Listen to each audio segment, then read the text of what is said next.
Big news. The first StarCraft announcement of the year is here. We are already, we're in March. We don't know what's going on with StarCraft 2 yet. Still, by the way, no news on Esports World Cup or GSL. We probably won't know what the news is for StarCraft 2 until we find out what's going on with the Esports World Cup. And I don't know when that's going to be. Because of that, that also delayed the announcement of StarCraft 1, because all the StarCraft 1 and 2 stuff is done basically through the same company. It's all done through Soup, formerly known as Africa TV. So, StarCraft 1 has been greenlit, and ASL's back. Now, many of you guys know that it was branded as SSL last year. So Africa TV rebranded as Soup to kind of have a fresh start and change the company name. And to be honest, I'm fine with the rebranding of Soup, but I didn't think they should rebrand this tournament just because the tournament's been around for so long. So when they branded it as SSL, which was basically Season 17 and Season 18 of ASL, it caused a lot of confusion. I don't know how much confusion it caused in Korea, but it was definitely an issue with the English-speaking audience. So I'm really glad that they kind of went back to this. It feels weird going like SSL Season 1 when really this is a tournament that's almost been 10 years old. Interestingly enough, I feel like StarCraft 1 in Korea always had some branding issues. I think a lot of you guys don't know this, but when I moved to Korea and started doing StarCraft 1 out here, they wanted me to not use the player IDs. They wanted me to use the players' actual names because a lot of casters would refer to players by their real names. And I remember having to do a lot of pushback on that because I knew that my audience would not know the players by their names. Maybe some would, but mostly you know them by their IDs. Just like a lot of you guys probably don't know me as Nick Plot, but know me as Tasteless. So it's always been a little bit of an issue. It's funny to see that it happened last year. I'm glad they kind of brought it back to the name that we're all used to. Interestingly, when the GOM TV StarCraft 2 League switched over, it was just rebranded as GS. It was kept as GSL, Global StarCraft 2 League, because obviously that would have been an issue there as well. Anyways, I digress. Just wanted to kind of talk to you guys about that. It's exciting to see that this event is back. We just had the qualifiers, and so we know who is playing. Before I get into this, I want to be clear that we don't have the groups up yet. That should be out on the 23rd or 24th.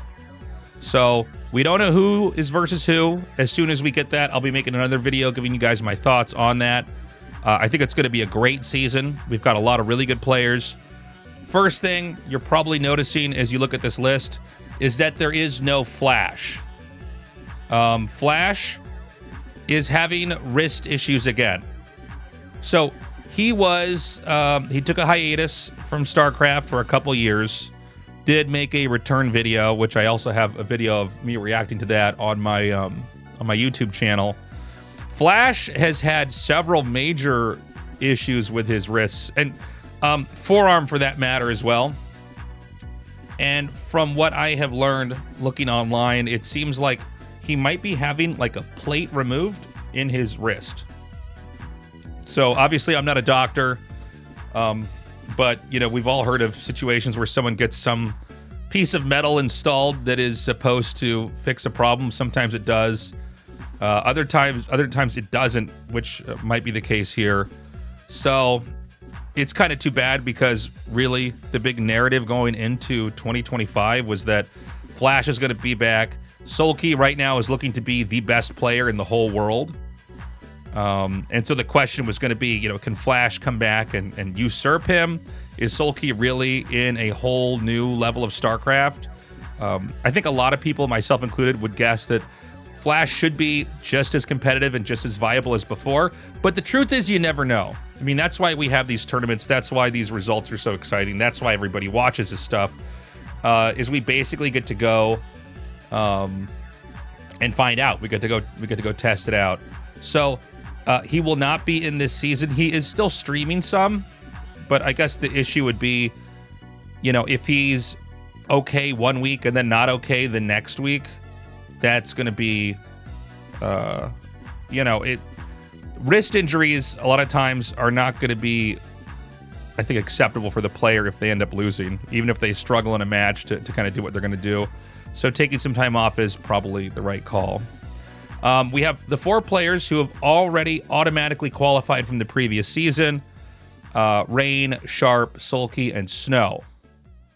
So, I mean, no surprises there. I know that some of the people that come by my stream were a little bit confused because they didn't see, like, Sulky in the qualifiers. We always have the top 4 players automatically seeded into the round of 16. So, going to the lineup that we have here, just starting with the Protoss players. I mean, look, man, we've really got the very best of the best. Obviously, Rain, Snow, Best, Bisu, Mini. I feel like these 5 players are peak Protoss. So we're not missing any one player here. And then we've got what I would guess we could call like kind of the tier 2s here. Shuttle, obviously I love him, but I think, after the first 2 seasons of ASL, I think he did take a little bit of a step back compared to the prestige these other Protoss players have. Stork is here again, man. He's been really consistent. I'm really wondering if we're going to see the moment when Stork can come back and rise to the occasion the way that he did. The way that Bisu did, excuse me. When I moved to Korea, Stork and Bisu were basically the 2 best Protoss players. I was here in 2008. I casted Stork beating Flash in, I can't remember which GOM TV tournament it was, but it was really awesome. And the era we're in now, I think Bisu still can basically beat anybody. He might not be the favorite in that matchup, but he's definitely very scary. So it's going to be interesting to see how Stork plays. We've joked about the fact that in PvT, he seems to go carriers almost exclusively. I think PvP, he's still a major threat to everybody. PvZ, he seems to have had a hard time. Tyson down here, I'm going to click on this guy's profile. I've actually casted some of his games back when I was casting StarCraft 1 on this channel. This guy's a great player. You might not be as familiar with him. He's an online beast. It's going to be interesting to see how he performs here now, but he has been around for an extremely long time. And it's going to be fun to see how he plays here. Huro, speaking of branding, like what I was saying earlier, this is YSC. I don't know why pro gamers ever changed their names, by the way. Going back to my rant earlier, I remember explaining to the production staff that, at least in Western culture, the player's ID, it's like the name of a band. Like if you had a band, even if it got moderately successful, would you want to change the name? It drives me crazy when I see these pro gamers who change their name because, people can look at this and go, who's that guy? And not realize, oh, this was a guy I enjoyed playing or enjoyed watching play back in a few seasons ago. So YSC's back. He's been very active online. So that's going to be fun to see how he performs. He did have some, was it last season? He had a pretty big fail. Could have had one of the biggest upsets of the whole season. It didn't make it. Either season 18 or 17. Sometimes I get these all mixed up in my head. So for Terrans, Sharp is back. Sharp had kind of a crazy season last time. He does seem to be, at moments, about to break out and be the very best Terran, and then he kind of gets pushed back down by the other more consistent Terrans. So I'm curious what kind of Sharp we're going to be seeing here. From the Day 1 qualifier, Barracks, Mind, Rush, Royal, Speed, Sock. I mean, we're really getting every Terran. This is a more Terran-heavy season than other seasons, although overall things are pretty even. So 10 Terrans here. Rush and Royal are probably the guys I'm looking at the most. Mind, by the way, I believe he actually beat TY to get here. So we've had more StarCraft 2 pro gamers switch over to StarCraft 1. If you didn't follow any StarCraft 2, because I know there's people that watch both and people that just watch one, TY was at times the best Terran from StarCraft 2, and he had some great games. I mean, killed off Jaedong in an ASL, but Mind ended up taking him out. Mind another player who's been really kind of moving his way up the ranks here is Terran, from that kind of 2008, 2007, maybe 2006 is a better time period to put him on, but really smart player. Sorry about the cattail on camera here. Pickle's on the desk now. But yeah, I think it could be a really good year for Terran here. Speed's going to be back. We all remember his kind of rough game versus Snow. And then we finish it out from day 2 with just 3 Terrans qualifying. Light and Scanner here. It's very cool to see Scan is back. I don't think he's streaming anymore, but Scan, one of the few guys that spoke English, he was on Artosis' stream quite a bit. Not on Twitch. Yeah, I guess not, right? Twitch isn't supported in Korea in the same way. And then we have S-Key, and I actually had to ask around about this guy. So this guy is a ladder beast, but overall, he is fairly new. You can see his accomplishments here from 2003 to 2004. Now, this doesn't mean that he just started playing, but it does mean that, you know, he's really fresh as far as the higher level tournament stuff. So I'm super excited to see this guy play. You know, chances are it doesn't go well. It is very overwhelming doing an ASL if you haven't had the kind of background these other guys have. From the pros I talked to, they're so relaxed when they're on stage there because they've been doing it for so long. ASL, by the way, like 9 years old now. So this is cool to see that he's actually, you know, gotten this far. How well will he play? I have no idea. It would be awesome to see a real breakout performance. I'm going to be looking at this guy's group closely. But yeah, a very good player. Not somebody who you might know very well, but on another ID. For the Zergs, obviously Sulky is the player most likely to pull through this entire thing. He is basically getting to Banjwa status. I mean, this is, you know, I guess it's ultimately going to be up to the Korean community since they kind of coined the term. But I mean, if he can win this, or I mean, it's an insane run, right? Because he's just been unstoppable. Alone was another guy who went, wait, who is this? This is True from StarCraft 2. Now, True has not been around in StarCraft 2 for a while now. But he has been grinding StarCraft 1, and he was one of the guys that actually managed to qualify for this. Never count out these StarCraft 2 guys that come back. I should remind everybody that when ASL first, you know, started to get really big, it was 2 StarCraft 2 players that were coming back and dominating. It was Sulky and it was Rain.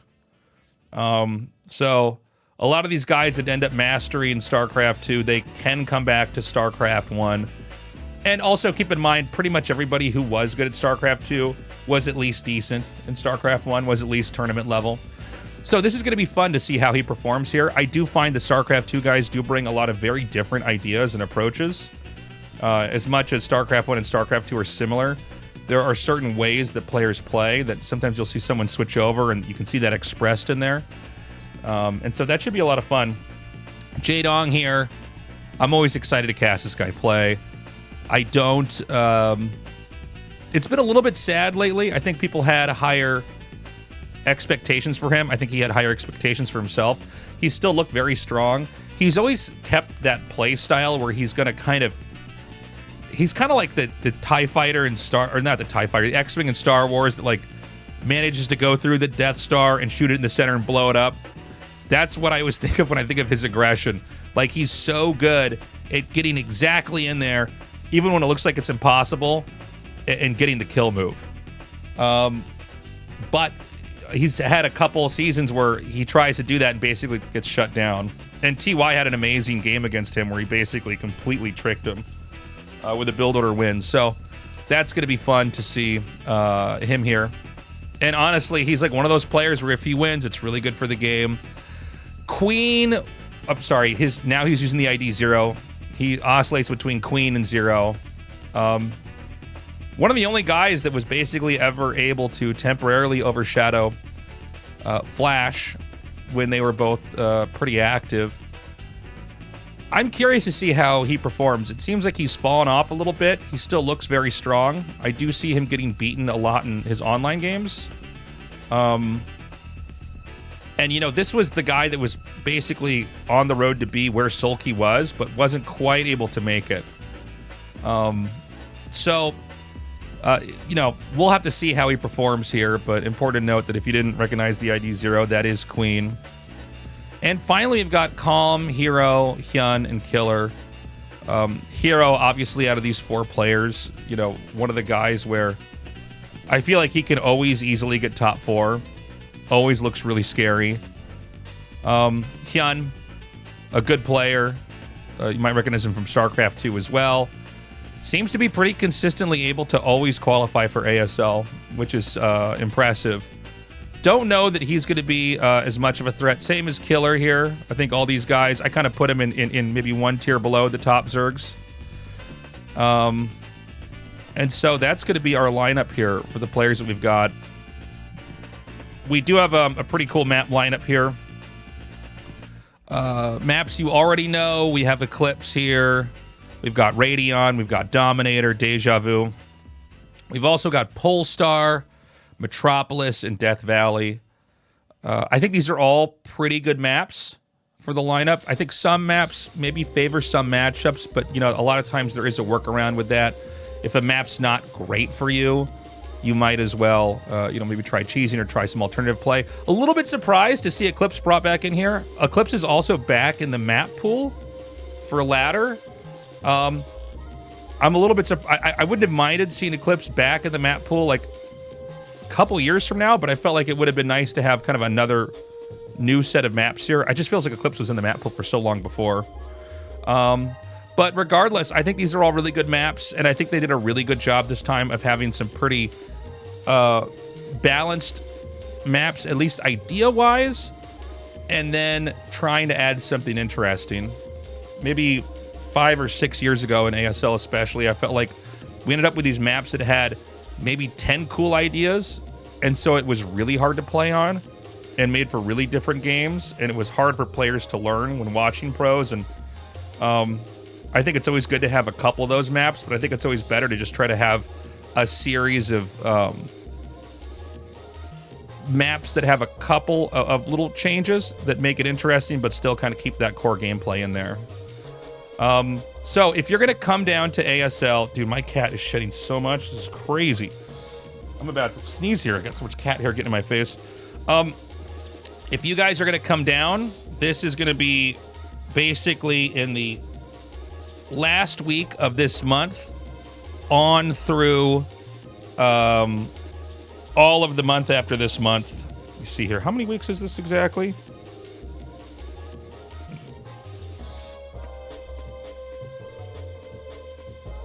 So this whole tournament takes about 9 weeks to finish, with 1 week break in between the round, the round of 24 into the round of 16, because they have to do the group selection stage. So if you're coming to Korea, you need to buy a ticket online. Sometimes they don't go on sale until the day before. You can get in and see a match almost always, as long as you are, as long as it's not a final, as long as it's not sold out. They're usually not sold out, is what I'm trying to say. I will try to provide links to where the tickets are sold once they give me that information. There is also always a small chance that the days move. It's rare, but it does happen. And I have no control over that. But yeah, it's great to see StarCraft 1 back. StarCraft 1, by the way, the biggest game on Soup. It is the most watched game.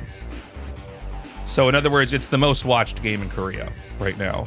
Although I think occasionally League of Legends breaks that and it goes back down. But point is, the game's been in a really great spot. It's cool to be back. Fingers crossed here for StarCraft 2 and what's going to happen with that. Even if you're not a StarCraft 2 fan, you should always be rooting for that game. You should be rooting for all RTS games, honestly. This will be cast by me and Artosis as usual. It'll be on the same channel that all the other ASLs have been on. And yeah, So, I mean, this is the first good news. It's been a while, guys, since I've actually casted. I haven't really cast anything all year. So, I'm really excited to be back. Again, if you want to support us and what we're doing, go to patreon.com/ASL English. That is how we are able to fund us continuing to do this. Last season, we managed to get every episode out within 48 hours of it happening. Basically, the games happen Monday night. Artosis and I record them 24 hours later. So it's late night for me, early morning for Artosis. And then by the time it's morning the next day in Korea, Afrika TV or Soup Now uploads them to the YouTube page. So remember to avoid spoilers. Obviously, I would prefer if we were able to do this live, but since Artosis moved to Korea, it's not possible. And if you want to check out the ASL. Now I'm gonna have a hard time this season with this. If you want to check out the ASL qualifier matches, Artosis did cast that on his YouTube, so you can find them there. Thank you so much for watching. I look forward to seeing you guys this season, and very curious to see if Sulky's going to win it or if we're going to have another upset. And also interested, we have another season this year. By the way, always 2 seasons of ASL every year. Interested in season 2. Is Flash going to come back, and is that going to change everything? Is he still as competitive as before? I think so, but we don't know. That's why we have these tournaments. Be sure to check out my merch shop at tastelessthreads.com. And you can always join me where I make these videos live on my Twitch stream at twitch.tv/tastelesstv. Yeah, like and subscribe, leave a comment, and I'll see you in a future video.